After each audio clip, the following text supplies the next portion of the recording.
সূরাতুল বাকারা থেকে আয়াতে কারিমার মধ্যে আল্লাহ সুবহানাহু ওয়া তাআলা পৃথিবীর সমস্ত মানুষগুলোকে লক্ষ্য করে বলেন, ওয়াত্তাকু ইয়াওমান, হে পৃথিবীর মানুষেরা, তোমরা ভয় করো ওই দিনকে।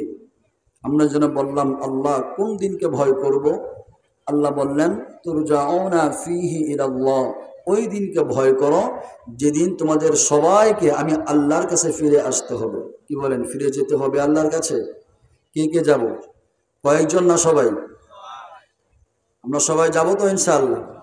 আল্লাহ বলেন, ওয়াত্তাকু ইয়াওমান, তোমরা ওই দিনকে ভয় করো যেদিন তোমাদের সবাইকে আমি আল্লাহর কাছে ফেরত আসতে হবে, ফিরে আসতে হবে। আমরা যেন বললাম, আল্লাহ বুঝলাম ফিরে আসতে হবে, তো ফিরে আসলে কি হবে? কি বলেন? জানা দরকার আছে না নাই? আল্লাহ বললেন, সুম্মা তুওয়াফা কুল্লু নাফসিন মা কাসাবাত ওয়া হুম লা ইউজলামুন। বান্দারে, তুমি যদি আমার কাছে ফিরে আসো, আমি আল্লাহ ওয়াদা করতেছি, আমি আল্লাহ তোমাদেরকে জানিয়ে দিচ্ছি, যদি আমার কাছে ফিরে আসো কি হবে? তোমাদের কাম হিসাবে দাম দেওয়া হবে। ওয়া হুম লা ইউজলামুন, কারো প্রতি তখন কোনো জুলুম করা হবে না। কি বলেন? করা হবে। হাদিসের মধ্যে আসছে, আদ-দুনিয়া দারুল আমাল, এই দুনিয়াটা হলো আমলের জায়গা। আমল মানে কাজ, কাজের জায়গা। কিসের জায়গা? কাজের জায়গা। ওয়াল আখিরাতু জাযা, আর আখিরাতটা হলো প্রতিদানের জায়গা। সুবহানাল্লাহ। তার মানে আমি আপনি দুনিয়ার মধ্যে যা কিছু করেছি, ওই একদিন যে আমাদেরকে আল্লাহ বলছেন ওই দিনকে ভয় করো। কোন দিন? মানে হাসরের ময়দান যেদিন কায়েম হয়ে যাবে। হযরত পৃথিবীর প্রথম মানব হযরত আদম আলাইহিস সালাতু ওয়াস সালাম থেকে শুরু করে পৃথিবীর শেষ মানুষটি পর্যন্ত যেই মাঠের মধ্যে উপস্থিত থাকবে, যেদিন আল্লাহ রাব্বুল আলামিন বিচারের কাঠগড়ার মধ্যে, আল্লাহ রাব্বুল আলামিন চেয়ারের মধ্যে যেদিন বসে যাবেন, আর আমি আপনি যখন ওই আসামির কাঠগড়ার মধ্যে দাঁড়িয়ে যাব, ওই দিনকে ভয় করার কথা বলছেন কে? কথা বলেন, একটু জবান খুলে বলেন, কে? আল্লাহ বলেন, ওয়াত্তাকু ইয়াওমান, ওই দিনকে তোমরা ভয় করো। দুনিয়ার জমিনে থাকতে নাকি চলে যাওয়ার পরে? ওই দিনটাকে ভয় করব কখন? দুনিয়ার উপরে থাকতে নাকি মৃত্যুর পরে? দুনিয়ার জমিনে থাকা অবস্থা আল্লাহ বুঝাতে চাচ্ছেন, বান্দা ওই দিন হাসরের ময়দান যেদিন কায়েম হয়ে যাবে, ওই দিনটা আসার আগে আমি আল্লাহকে ভয় করে দুনিয়ার জমিনের মধ্যে চলাফেরা করো, আর ওই বিষয়টা মাথায় রাখো। কারণ ওই দিন যদি অপমানিত হও, এটা কিন্তু অসংখ্য কোটি কোটি মানুষের সামনে তোমাকে অপমানিত হতে হবে। সুতরাং এমন কাজ করো না যেই কাজ করলে ওই দিন লজ্জা পেতে হয়। কতক্ষণ ঠিক কিনা? এই হলো আয়াতে কারিমার সংক্ষিপ্ত তরজমা। আমি আপনাদের সামনে একটা হাদিস তেলাওয়াত করেছি। আল্লাহর হাবিব সাল্লাল্লাহু তাআলা আলাইহি ওয়াসাল্লাম হাদিস শরীফের মধ্যে বলেন, সায়ুতি উম্মতি জামান, যে অচিরেই আমার উম্মতের সামনে এমন একটা জমানা আসতেছে, সেই জমানার মধ্যে আমার উম্মতগুলো পাঁচটা জিনিসকে বড় ভালোবাসবে, মহব্বত করবে, আর পাঁচটা জিনিসকে তারা ভুলে যাবে, পাঁচটা জিনিসকে তারা ঘৃণা করবে। এই পাঁচটা জিনিসের মধ্যে এক নাম্বার হলো, আল্লাহর হাবিব সাল্লাল্লাহু আলাইহি ওয়াসাল্লাম বলেন, সায়ুতি আলা উম্মতি জামান, অচিরেই তোমাদের সামনে এমন একটা জমানা আসতেছে, যেই জমানার মধ্যে মানুষগুলো পাঁচটা জিনিসকে বড় ভালোবাসবে আর পাঁচটা জিনিসকে বড় ঘৃণা করবে। এটা হলো কিয়ামতের একটা আলামত। এগুলো কিয়ামতের কি আলামত? এক নাম্বার হলো, ওই সময়টা যখন আসবে তোমরা দেখবা, ওই সময়ে মানুষ ইউহিব্বুনাল হায়াতা ওয়া ইয়ানসাউনাল মাউত। ওই সময় কখন? এই সময়টা হলো ওই সময় যখন দেখবা মানুষ তার হায়াতের জীবনকে বড় ভালোবাসে, বড় মহাব্বত করে, মৃত্যুকে তারা ঘৃণা করে, মৃত্যুকে তারা পছন্দ করে না। অথচ এক হাদিসের মধ্যে আল্লাহর হাবিব সাল্লাল্লাহু আলাইহি ওয়াসাল্লাম বলেন, তুহফাতুল মুমিনিনাল মাউত, মুমিনের মৃত্যুটা হলো মুমিনের জন্য হাদিয়া স্বরূপ। কি স্বরূপ? হাদিয়া স্বরূপ। আল্লাহ রাব্বুল আলামিনের সাথে সাক্ষাৎ করতে হলে আপনাকে কি করতে হবে? মৃত্যু বরণ করে আপনি যদি এক কাজ করে থাকেন, এই পৃথিবীর জমিন থেকে বিদায় নিতে হবে। কথা বলেন ঠিক কিনা? আল্লাহর হাবিব সাল্লাল্লাহু আলাইহি ওয়াসাল্লাম বলেন, অচিরেই তোমাদের সামনে এমন একটা জামানা আসতেছে, এমন একটা সময় তোমাদের নিকট অচিরেই আসতেছে, ওই সময়টার মধ্যে দেখবা মানুষ পাঁচটা জিনিসকে বড় মহব্বত করবে, ভালোবাসবে, আর পাঁচটা জিনিসকে তারা ভুলে যাবে, ঘৃণা করবে। এর মধ্যে একটা হলো ইউহিব্বুনাল হায়াতা ওয়া ইয়ানসাউনাল মাউত। ওই সময়টার মধ্যে মানুষ তার হায়াতের জীবনটাকে বড় ভালোবাসবে, বড় মহব্বত করবে, মানুষ মৃত্যুবরণ করতে চাইবে না। এই দুনিয়ার জমিনে মানুষ অনেক দিন বাঁচতে চাইবে, কিন্তু দুনিয়ার জমিনে বাঁচতে চাইবে ঠিক, কিন্তু বাঁচাটাও ভালো মুমিনের জন্য। দুনিয়ার জমিনের মধ্যে একজন মুমিন যতক্ষণ পর্যন্ত দুনিয়ার জমিনে থাকবে, আল্লাহ নাম বলনেওয়ালা যতক্ষণ পর্যন্ত এই জমিনের উপরের মধ্যে একটা মুমিনও থাকবে, আল্লাহ রাব্বুল আলামিন এই দুনিয়াকে ধ্বংস করবেন না। কতক্ষণ ঠিক কিনা? ধ্বংস করবেন। একটা আল্লাহ বলনেওয়ালা লোকও যদি দুনিয়ার জমিনে থাকে, তখন আল্লাহ রাব্বুল আলামিন এই পৃথিবীটাকে আর কি করবেন না? ধ্বংস করবেন না। কিন্তু এই মোমেন কখনো মৃত্যুকে ঘৃণা করবে না। এই মোমেন কখনো মৃত্যুকে কি করবে না? ঘৃণা করবে না। কিন্তু আল্লাহর হাবিব সাল্লাল্লাহু আলাইহি ওয়াসাল্লাম যেদিকে তাকিয়ে বলেছেন, এটা মোমেনের জন্য নয়। এমন একটা জমানা আসবে, মানুষগুলো তার জীবনকে বড় ভালোবাসবে, মৃত্যুকে ভুলে যাবে, মৃত্যুর কথা স্মরণ করতে চাইবে না। আজকে যদি আমরা আমাদের সমাজের দিকে তাকাই, বলেন তো দেখি মৃত্যুর কথা কয়জনে স্মরণ করে? মৃত্যুর কথা আমরা স্মরণ করি? আল্লাহর হাবিব সাল্লাল্লাহু আলাইহি ওয়াসাল্লাম সাহাবায়ে কেরামকে বলতেছেন, আমার সাহাবায়ে কেরাম শোনো, তোমরা ওই জিনিসকে বেশি করে স্মরণ করো যে জিনিস দুনিয়ার সমস্ত স্বাদকে ভুলিয়ে দেয়। আল্লাহর হাবিব সাল্লাল্লাহু আলাইহি ওয়াসাল্লাম এই কথা বলার পরে সাহাবায়ে কেরাম জিজ্ঞাসা করলো, ইয়া রাসূলুল্লাহ, ইয়া হাবিবাল্লাহ, আল্লাহর নবী, কোন জিনিস দুনিয়ার সমস্ত স্বাদকে ভুলিয়ে দেয়? আল্লাহর হাবিব বললেন, আকসিরু যিকরা হাদি মিন লাযাতিল মাউত, তোমরা অধিক পরিমাণে মৃত্যুকে স্মরণ করো, কেননা মৃত্যু এমন একটা জিনিস যেই জিনিস দুনিয়ার সমস্ত স্বাদকে ভুলিয়ে দেয়, নষ্ট করে দেয়। কথা কোন ঠিক কিনা? যেই ব্যক্তি দৈনিক কমপক্ষে 20 বার মৃত্যুর কথা স্মরণ করবে, আশা করা যায় ওই ব্যক্তির দ্বারা কোনো গুনাহ হবে না। কথা কোন ঠিক কিনা?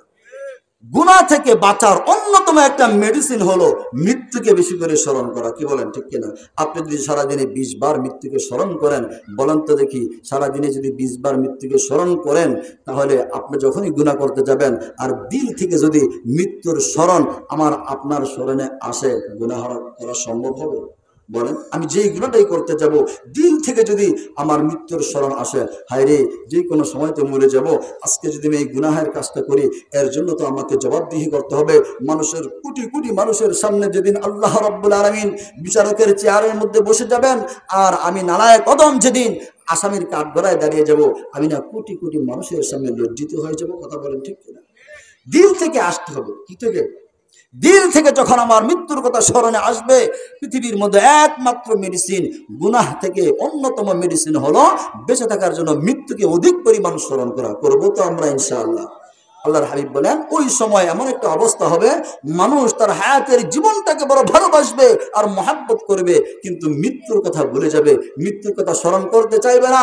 সামনে তার মরা লাশ থাকবে, কিন্তু সে অট্ট হাসিতে ফেটে পড়বে। আসে না নেই? কথা বলেন। এই জন্য 1 নম্বর হলো, ওই সময়টা যখন আসবে, তখন তোমরা দেখবে মানুষ মৃত্যুর কথা ভুলে গেছে, মৃত্যুকে স্মরণ করতে চায় না, মৃত্যুর কথা স্মরণ করে মৃত্যুর মোরাকাবা করতে চায় না। ওই সময় মানুষগুলো দেখবা তার জীবনকে বড় ভালোবাসবে, কিন্তু এই জীবনের কোনো গ্যারান্টি আসেনি। কথা বলেন, জীবনের গ্যারান্টি আছে? কারণ মালাকুল মউতকে আল্লাহ রাব্বুল আলামিন যেদিন থেকে দায়িত্ব দিয়েছেন, তার দায়িত্বে কখনো কোনোদিন কি কোনো ত্রুটি করেছেন, অবহেলা করেছেন দায়িত্ব পালনে? কখনো করেন নাই। কারণ আজরাইল নিজেই বলতেছে, নূরেরই তৈরি আমি, আজরাইল আমার নাম, মানুষের জান হয়রান করা এই তো আমার কাম। ভাই নিয়া বোন কাদাই, বোন নিয়া ভাই, আমার বিষাক্ত সবল হতে রক্ষা কারো নাই। স্বামী নিয়ে বিবি কাদাই, বিবি নিয়ে স্বামী, স্মরণ হলে হাজির হব, তো সময় হলে হাজির হব তোমার কাছে আমি। কথা কোন ঠিক কিনা? ঠিক কিনা? কথা বলেন। নূরেরই তৈরি আমি, আজরাইল নিজেই বলতেছে, নূরেরই তৈরি আমি, আজরাইল আমার নাম, মানুষের জান কব্জ করা এই তো আমার কাম। আর কোনো কাজ আছে? কথা বলেন। জান কব্জ করা ছাড়া আজরাইলকে আল্লাহ তাআলা অন্য কোনো দায়িত্ব দেননি। স্বামী নিয়ে বিবি কাদাই, ভাই নিয়ে বোন কাদাই, বোন নিয়ে ভাই, আমার বিষাক্ত সবল হতে রক্ষা কারো নাই। আছে নাকি? কথা বলেন। আছে? বাঁচতে পারবো আজরাইল সবল থেকে? স্বামী নিয়ে বিবি কাদাই, বিবি নিয়ে স্বামী, সময় হলে হাজির হব তোমার কাছে আমি। আসবে কি আসবে না? কথা বলেন। ভাইয়েরা আমার, যখন আমার আপনার হায়াতের জিন্দেগি শেষ হয়ে যাবে, একটা সেকেন্ডও সময় দিবে না, দিবে নাকি? আল্লাহ রাব্বুল আলামিন এই কথাটা কালামে হাকিমের মধ্যে ঘোষণা করে দিয়েছেন, ইযা জাআ আজালুহুম লা ইস্তাখিরুনা সাআতাও ওয়া লা ইস্তাকদিমুন। আল্লাহ রাব্বুল আলামিন বলে দিয়েছেন, বান্দারে দুনিয়ার জমিনে তোমাকে যতটুকু হায়াতের জিন্দেগি দেওয়া হয়েছে, হায়াতের জিন্দেগিটা যখন তোমার শেষ হয়ে যাবে, মনে রাখো একটা সেকেন্ড সময় কিন্তু তোমাকে আর দেওয়া হবে না। কারণ হলো প্রত্যেকটা মানুষের জন্য আল্লাহ রাব্বুল আলামিন নির্ধারিত হায়াতের জীবন দিয়ে দিয়েছেন। কথা কোন ঠিক কিনা? আজরাইলকে তো ঘুষও দিয়ে দেওয়া হবে না? কথা কোন? আজরাইলকে ঘুষ দেওয়া যাবে? অনেক সময় তো আমাদের দেশে ঘুষ দিয়ে অনেক কিছু সম্ভব হয়, হয় কি হয় না? কিন্তু আজরাইলকে ঘুষ নিবে? কথা বলেন। এই জন্য আল্লাহর হাবিব সাল্লাল্লাহু আলাইহি ওয়াসাল্লাম বলেন, এমন একটা সময় তোমাদের মধ্যে আসতেছে, অচিরেই তোমাদের নিকট আসতেছে, যখন মানুষ মৃত্যুর কথা ভুলে যাবে, মৃত্যুকে স্মরণ করতে চাইবে না, আর জীবনকে বেশি মহাব্বত করবে, কিন্তু জীবন টিকবে না। কথা কোন ঠিক কিনা? 2 নম্বর হলো, ওই সময়ের মধ্যে মানুষ দুনিয়াকে বড় মহাব্বত করবে। দুনিয়াকে কাকে? কথা বলেন। দুনিয়ার মধ্যে অনেক দিন বেঁচে থাকার জন্য, দুনিয়ার মধ্যে সে বেঁচে থাকার জন্য অনেক চেষ্টা ফিকির করবে। অসুস্থ হলে এক দেশ থেকে আরেক দেশের মধ্যে যাবে, তারপর দুনিয়া থেকে বিদায় হইতে চাইবে না। ইউহিব্বুনাল হায়াতা يحبون الدنيا وينسون الموت وينسون الآخرة يحبون الدنيا وينسون الآخرة। আখিরাতের কথা স্মরণ করবে না। আখিরাতের কথা স্মরণ করলেই তো তাকে ভালো কাজ করতে হবে, দুনিয়া ছাড়তে হবে। কথা কোন ঠিক কিনা? একসাথে দুনিয়া আখিরাত উভয়টাকে মহব্বত করা যায়? কথা বলেন, যায় না। এই জন্য এমন একটা সময় দেখবা তোমাদের সামনে আসবে, ওই সময় মানুষ দুনিয়ার মহব্বত অন্তরে এমন ভাবে ঢুকাবে, আখিরাতের কথা সে তার অন্তর থেকে একেবারে দূর হয়ে যাবে। আখিরাতের কথা সে চিন্তাই করতে পারবে না। আখিরাতের আলোচনা যেখানে হবে সেখানে মানুষের সংখ্যা কম হবে, দুনিয়াবি আলোচনা যেখানে হবে নেতা নেত্রী ডাক দিলে ওই জায়গা ভরে যাবে। কতক্ষণ ঠিক কিনা? বড় কিনা? এখন বড় কিনা? আজকে এমন একজন ব্যক্তি আমাদের মধ্যে আসতেছে, ওনার নাম শুনে কি পরিমাণ মানুষ হওয়ার কথা ছিল বলেন। তাইলে এমন একটা সময় আসবে মানুষ দুনিয়াকে বেশি মহাব্বত করবে, আখিরাতের কথা বেমালুম ভুলে যাবে। কতক্ষণ আজকে আমাদের মধ্যে এই অবস্থা দেখতেছে কিনা? 3 নম্বর হলো, ওই সময়ের মধ্যে মানুষ আরেকটা কাজ করবে, সেটা হচ্ছে ইউহিব্বুনাল কুসুর ওয়া ইয়ানসাউনাল কুবুর। হুজুর চলে আসছে, আর কথা বলা যাবে না। সকলে বলে আলহামদুলিল্লাহ। আল্লাহ তাআলা আমাদেরকে যে সমস্ত কথাগুলো বললাম আমল করার তৌফিক